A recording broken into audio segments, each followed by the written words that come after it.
بصي خليكي معايا خطوة بخطوة، شوفيني انا بعملها ازاي بنفس الخطوات. انا طبعا قطعتها لقطع صغيرة جدا زي المفرومة بالظبط.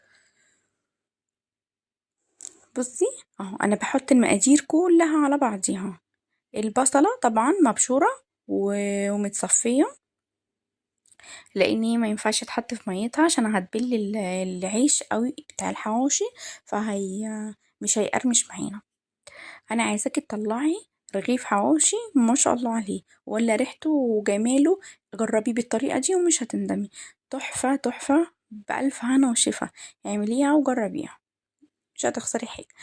المهم عملنا ايه؟ حطيت المكونات كلها على بعضيهم. حطيت اهم حاجة البهارات، ما تنسيش نص معلقة بهارات، 7 بهارات، ونص معلقة اللي هو التوابل الحواوشي، ونص معلقة فلفل اسمر، ومعلقة ملح على حسب الرغبة. الملح انتي بتحبيه قد ايه